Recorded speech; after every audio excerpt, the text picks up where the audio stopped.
Hello YouTube and all the YouTube honeys out there. I hope you all are doing well. I hope everyone's family is doing well in these crazy times that we are living in. Well, here we are. Here's another month, African American History Month. And I did a little research and I knew about this particular person, which I know you probably know him too. And I had to write a little something on him. It's just a small excerpt, really. But I just thought I had to say a little something on him. And I hope you appreciate it and I hope you like it. But I'd like to do something on Congressman John Robert Lewis. John Lewis was born outside Troy, Alabama on February 21st in 1940. John grew up during the time of racial segregation. He had a happy childhood, but it was not easy. He had to work hard to assist his parents, who were sharecroppers. John hated the unfairness of segregation, which he knew was separate but far from equal. He was particularly disappointed when the Supreme Court ruled in 1954, Brown versus Board of Education. He said at the time, the law had not affected his school life at all. He knew that it's one thing to change a law, it's another to enforce it. John heard Dr. Martin Luther King's sermons and of the news of the Montgomery bus boycott, which inspired John to act for the changes he wanted to see.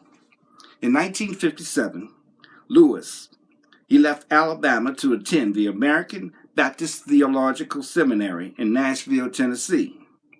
There he learned about nonviolent protest, and he helped to organize sit-ins at segregated lunch counters.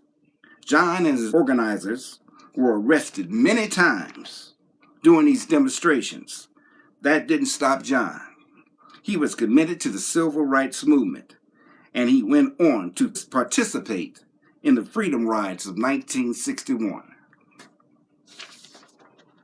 The Freedom Riders were young people. They were teenagers, many of them, in their 20s. John was among them. Now, the Freedom Riders would travel by bus throughout the South.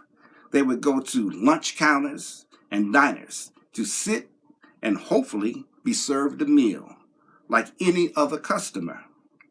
Now, this was dangerous work, and John and the Freedom Riders were prepared to go to jail, if need be, for their cause. Many times they were beaten for what they were trying to achieve, to be treated as human beings. In 1963, John became the chairman of the Student Nonviolent Coordination Committee. That same year, as one of the leaders of the Civil Rights Movement, he helped plan the March on Washington. John Lewis was the youngest speaker at the event in 1964. He delivered a powerful speech.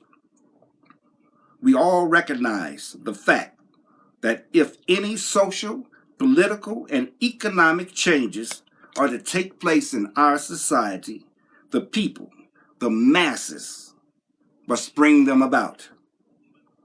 That's what's happening today, right now. The people rose up and not taking it anymore. After the march in Washington in 1964, the Civil Rights Act became law, but it didn't make it easier for African Americans to vote in the South. To bring attention to the struggle, John and Hosea Williams, who was a close friend of Dr. Martin Luther King Jr. and also a powerful leader in the movement himself, led a march from Selma to Montgomery, Alabama. Now, they were told they better not cross this bridge, because if they do, it would be hell to pay for them. But they was going to march across that bridge. After crossing the Edmund Pettus Bridge on March 7th, 1965, the marchers were attacked by Alabama state troopers. The marchers were severely beaten, including John Lewis, who suffered a fractured skull. All over the country, it was seen and recorded. The day was called Blood Sunday, but it helped speed up the passage of the 1965 Voting Rights Act. Throughout the 1960s and the 1970s, John worked to improve the conditions of African Americans. In 1986, he was elected to the House of Representatives, representing Georgia's 5th District. He was one of the most respected members of Congress. John received many awards and accolades throughout his life. And there's more to this great man's life and story. But I don't have enough time to go over through so much that he did for us. In December 2019, John Lewis announced he had stage 4 pancreatic cancer. He took the news clear-eyed about his prognosis.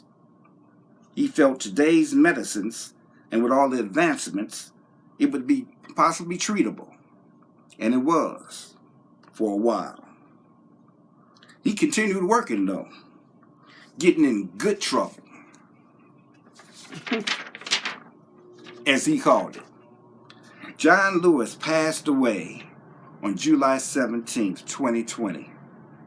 He fought the cancer just as he fought all the other battles he fought with all his heart and all his soul.